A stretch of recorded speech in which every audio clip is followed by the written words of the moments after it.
Olá, eu sou o Lucas Espíndola, professor de matemática aqui da ESAGS, e hoje nós vamos fazer uma aula sobre otimização. Otimização de funções de uma variável real. Nosso objetivo aqui é fazer uma aplicação do conceito de derivada em estudo de máximos e mínimos de função. Por quê? Esse nome ótimo, ele já trata bem do que a gente quer dizer. Em diversas situações, nós nos preocupamos em determinar pontos de ótimo. Tá certo? Muitos problemas na área de gestão envolvem determinar pontos de máximo e pontos de mínimo. Por exemplo, em teoria microeconômica, o problema fundamental da firma consiste em minimizar custo.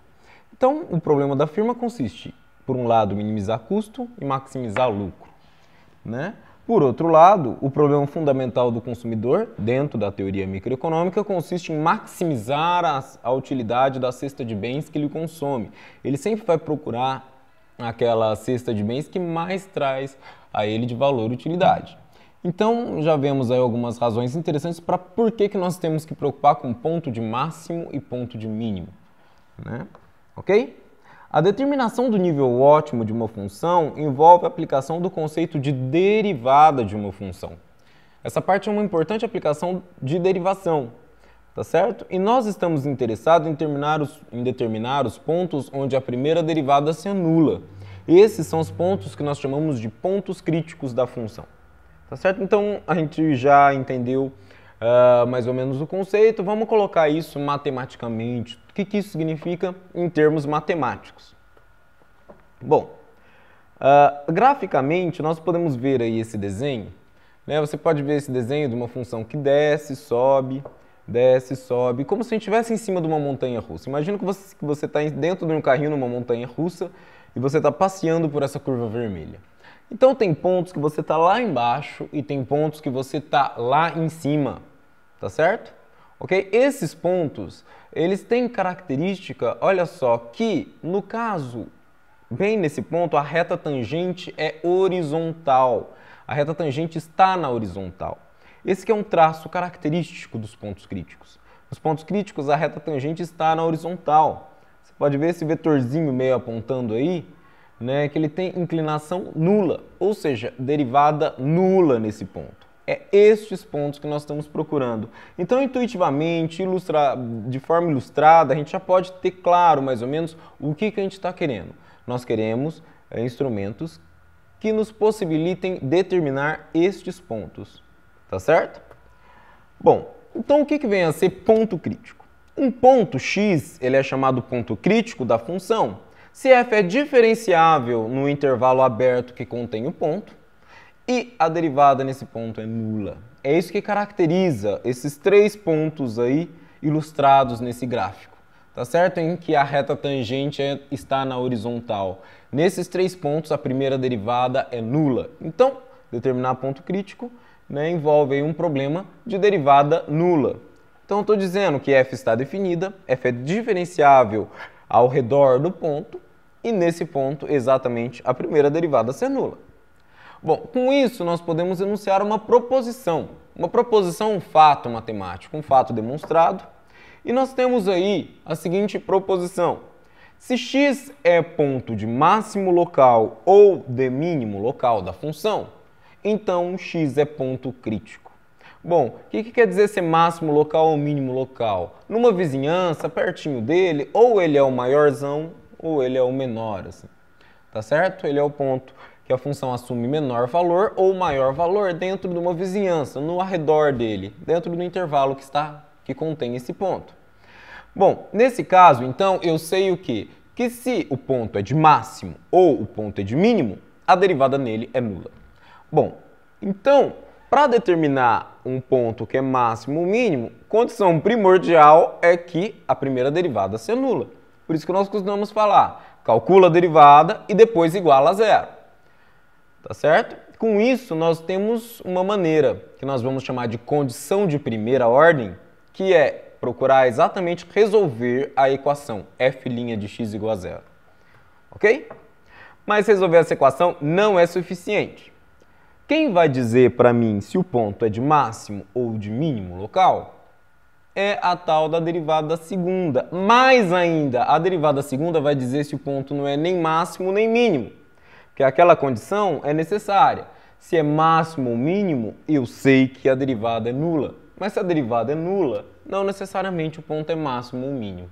Tem uma jogada matemática aí que está muito bem ilustrada nessa figura. Isso daqui é o gráfico de uma função. De fato, é o gráfico da função fx igual a x ao cubo. Se você olhar, o ponto zero, ele é ponto crítico. Mas ele não é nem máximo local, nem mínimo local. Tá certo? Essa situação também pode acontecer. Ok? De fato, fazendo as contas aí, nós vemos o quê? F de x igual a x ao cubo. Bom, vamos calcular a derivada usando a regra do tombo. Pela regra do tombo, desce o 3, tira 1. Desce, tira 1. F' de x igual a 3x². Bom, determinar ponto crítico consiste em resolver a equação 3x² igual a 0. Bom, então a única solução dessa equação é que x igual a 0. Portanto, 0 é ponto crítico. Porém, não é nem máximo nem mínimo local. Ok? Bom, então aí vem uma outra condição, né, um outro teorema, uma outra proposição que vai me dizer exatamente como classificar esses pontos críticos. Quando esse ponto é máximo, quando esse ponto é mínimo e quando ele não é nenhum dos dois. São as famosas condições de segunda ordem. Tá? Aí nós temos uma proposição. Estou admitindo que o ponto seja crítico. Tá? Então, estou admitindo. Dado que a primeira derivada é nula, no ponto aí, eu tenho que, se a derivada segunda for maior do que zero, então um ponto é mínimo local.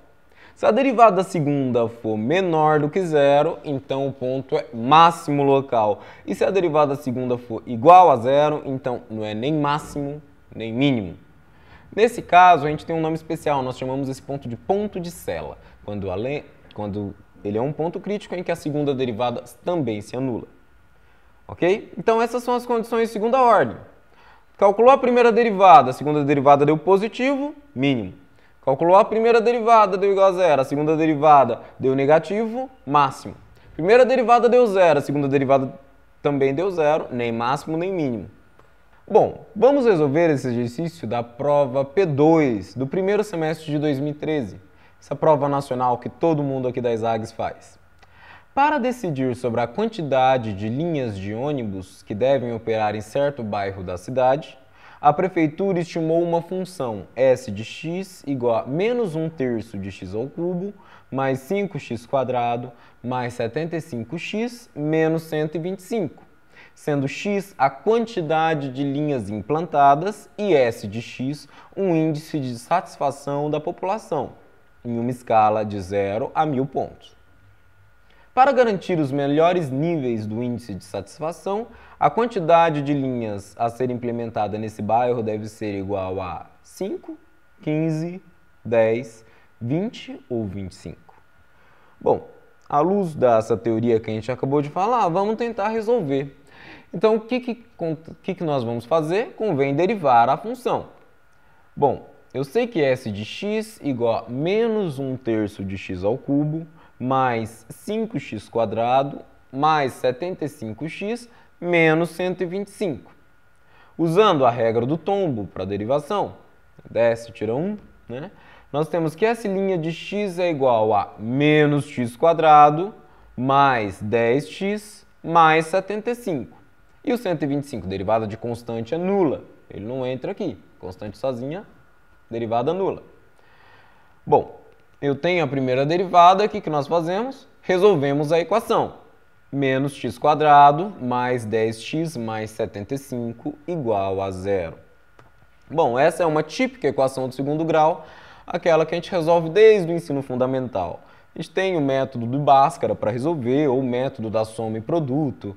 Resolve da forma que você quiser. O importante é que você chegue na mesma resposta, que x1 igual a menos 5 e x2 igual a 15. São as duas raízes dessa equação do segundo grau. Bem, nesse exercício, a raiz x1 igual a menos 5 não faz sentido. De fato, eu estou falando de número de linhas de ônibus e não existe número negativo de linhas de ônibus. Portanto, a gente assume a resposta 15. Bom, 15 então é ponto crítico da função. Mas e aí? Ele é ponto de máximo ou ponto de mínimo ou nenhum dos dois? Né? Como que a gente vai determinar isso? Nós determinamos isso calculando o sinal da derivada segunda no ponto, condições de segunda ordem. Bom, vamos lá. Nós temos que S' de x é igual a menos x² mais 10x mais 75. Isso foi o que a gente já calculou. Bom, vou derivar de novo usando a regra do tombo. Pela regra do tombo, S duas linhas de x, então, é igual a menos 2x mais 10. Perfeito. Temos a derivada segunda. Então, agora eu aplico no ponto 15. Assim, calculando em x igual a 15, nós temos que S duas linhas de 15 é igual a menos 2 vezes 15 mais 10, que dá menos 20. Menos 20, negativo. Portanto, a derivada segunda no ponto 15 é negativo. 15 é ponto crítico, primeira derivada é nula, segunda derivada é negativa. Portanto, esse é um ponto de máximo local da função. Assim, o ponto x igual a 15 é ponto que maximiza a função s e, portanto, a resposta correta desse teste é a alternativa B, 15. Essa foi, então, uma aula em que nós vimos como utilizar a derivada para resolver problemas aí de ótimo, problemas de máximo e mínimo. Aprendemos sobre as condições de condição de primeira ordem e as condições de segunda ordem, tá? Para resolver sempre problemas de máximo e mínimo envolvendo funções de uma variável. A aula foi essa e até a próxima.